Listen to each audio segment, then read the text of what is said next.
So Ellie from Instagram was asking a question a little bit different now about studying business or finance. So she's looking for a formal qualification for a job, not exactly sure what she wants to do, more for the sake of security of having a qualification for a 9 to 5. But at the same time, she'd like to learn about business and how to analyze them and learn how money works in the real world so she can potentially be an active investor. What kind of degrees would we recommend? Property, finance, business, economics? So bachelor degrees, yeah. I mean, we haven't talked too much about careers in finance. I mean, I think it's be a quite good episode to do in the future, because there are so many different careers. You don't have to be the investor working in finance. There's technology, operations, HR, marketing, legal. There's so many other roles, and I think it's quite a good industry to be in. But I guess the first question I'd just be like, well, what do you actually want to learn and what do you want to do with it? Because I mean, property is quite different to just like I did a business management degree and I learned nothing about investing. I learned about how to do a marketing campaign and project management and a tiny bit of business law, but there wasn't really anything to do with like what Owen would do in a day to day. And so I think that's probably the first point you've got to start. And you can test a lot of these things out. There's so many free, those MOOCs, what is it, massive online learning course or something, through Coursera and FutureLearn, where you could try doing, lots of Australian unis offer these. You could do something on micro or macroeconomics, to do something on accounting, do something on property, and try all these areas out before you launch into a 3-year degree. I'm definitely a fan of sort of try before you buy when it comes to education and learning. Would you, Kate, would you have done your degree again if you had the choice now? Would you have done business management? Probably not, because I think I would have preferred to do potentially commerce or finance or something like that. I don't think business management was that helpful, but it has helped me sort of do what I'm doing now and study law. So in one way, it kind of all worked out, but in the other way, I don't think it was as practical for the real world. Why would you have done commerce or finance? Which units or majors would you have done differently? Yeah, I think it was just a lot of the stuff we learned was very holistic and like just very sort of high level business. It wasn't sort of like actual how do businesses run. It was like how to run a business in that sort of thing. And I would have liked to learn a bit more about accounting and economics and some of those sort of things. Yeah, I think that's a hard thing in finance. You come out and if you do a business degree, you're not always a practitioner. So if you go and study nursing, you're a nurse, right? It's recognized. If you study law and you do your time, you're a lawyer. But if you do business, you're not a business person just by having the degree. It's like health science versus physio, for example. And so you can do majors like accounting within finance and within commerce. When I did a study on this many years ago, and I was just looking at the investors. So I looked at some of the big investment funds in Australia, like Magellan and Platinum and a few others like that. And I did a study of the people that work there, the analysts and the chief investment officers. And what I found is that I think it was like over 60% of them had commerce degrees. But then a lot of them had things like the chartered accounting qualification, which is obviously something you do outside of uni. There's chartered financial analyst designation and the Masters of Applied Finance.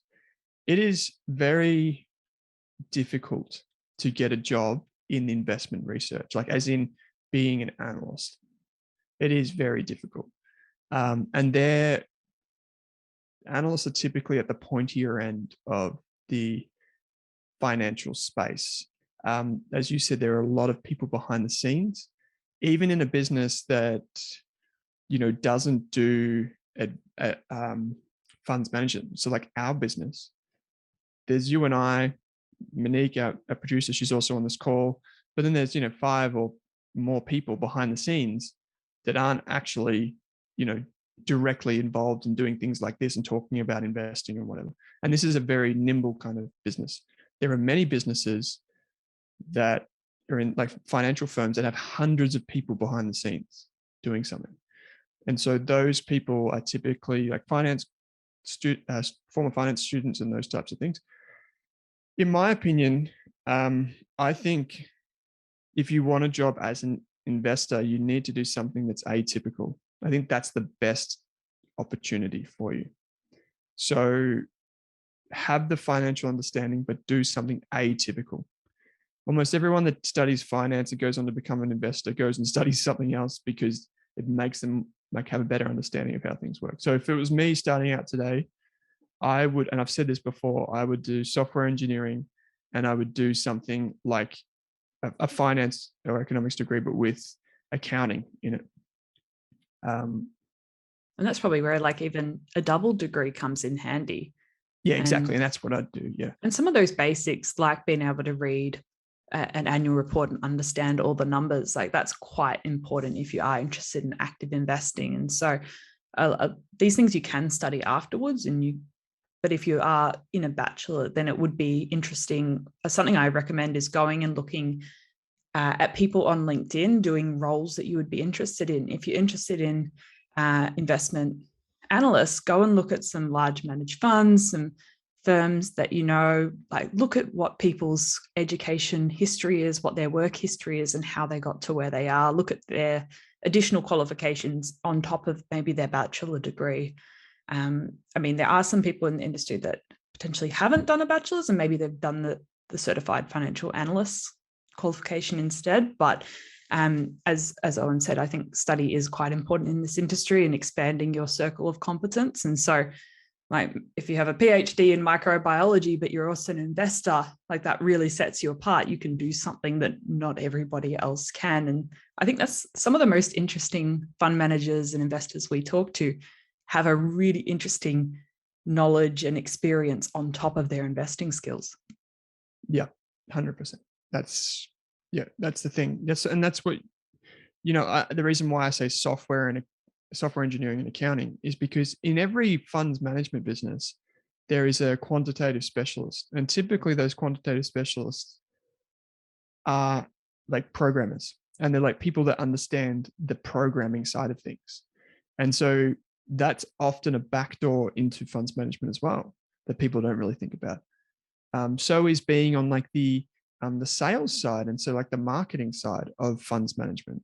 That's another side. That's where you can get in the door and you can start as in like the marketing team, learn from just seeing and speaking with the investors and then build yourself up from there. The reality is 30 years ago, you could get a job in investing or research with a bachelor's degree, or maybe not even, you could get it without one. Now you need a bachelor's degree and something. And so oftentimes that's the CFA, the Chartered Financial Analyst designation, which, I passed level 1. There's 3 levels. I passed level 1. I attempted level 2, but I didn't do all the study.